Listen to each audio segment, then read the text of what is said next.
So I wanted to do a little 3-month check-in, not just to give you a little insight of where I've been, but kind of really what I've been feeling. I left Tampa, Florida, November 1st, and then got up to my brother's house and stayed about a week and a half. So technically I didn't really hit the road till November 10th when I went up to Tennessee. I saw some friends in Nashville, Rockville, Memphis, Tennessee. Then I dipped over to Hot Springs, Arkansas, saw some friends there, spent about a week, got down to Dallas, actually a little town in Dallas, outside of Dallas called Pilot Point.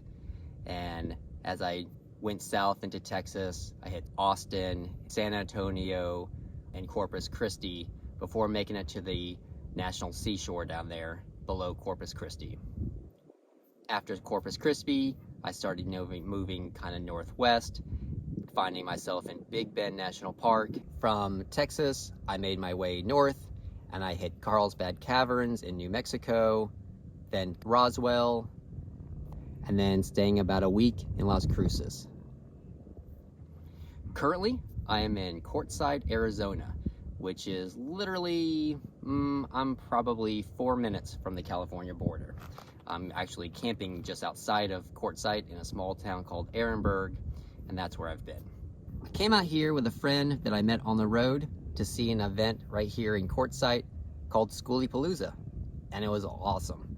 Hundreds and hundreds and hundreds of school buses, all converted into actual mobile homes for people who are nomads traveling full time.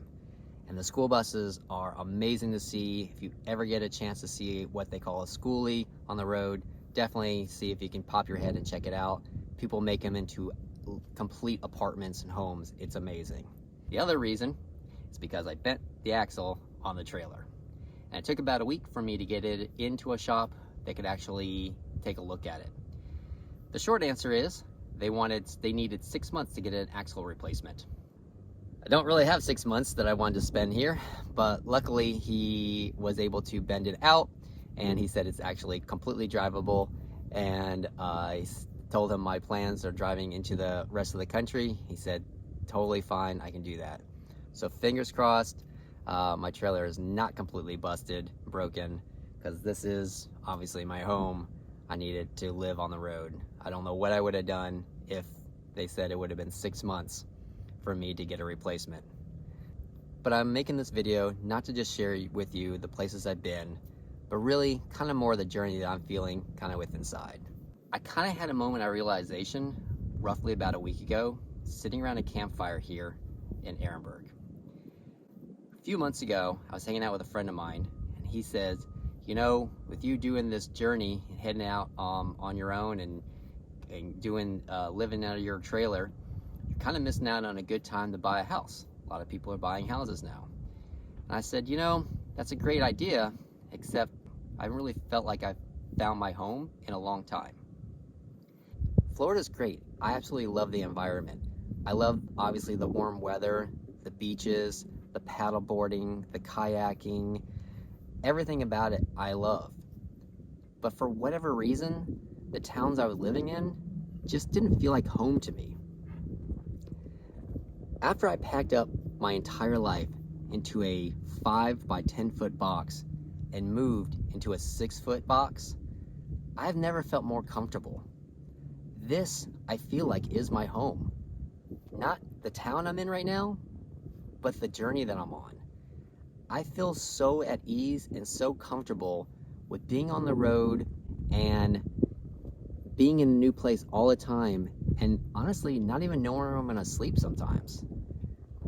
I often go a week or so without a shower. I don't always know where I'm going to be able to sleep that night. I often have to look on a map and find out where there's going to be water so I can refill that. I have to deal with the elements like the cold or the rain just so I can make a meal outside. I had to go out and buy new gloves, new hats, new jackets, new pants, new socks, all so I can put up with the elements and the cold of being outside. But for some reason, I love it. I feel so comfortable out here. I don't know ever want to leave this, honestly.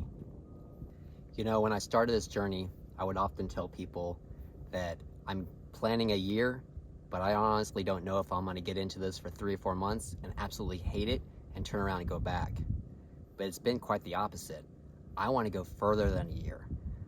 I did this to fulfill a 20+ year dream of being able to see the country for 1 year. And I quit my job to do that. But now, lately, I've actually been online looking at jobs so I can do this longer than a year. 2, 5, 10, I don't know. Maybe one day I'll actually get tired of it. But for right now, I'm trying to find ways that I can actually sustain this lifestyle because I love it too much. Well, that's really all I wanted to say today. I can't wait to be able to bring you guys another update and tell you more about my journey. Maybe in another 3 months from now, when I'm about halfway through this journey, maybe I'll feel differently. But right now, I just can't wait to see what's down that road and what's beyond the next turn. Till then, thanks for escaping normal life with me.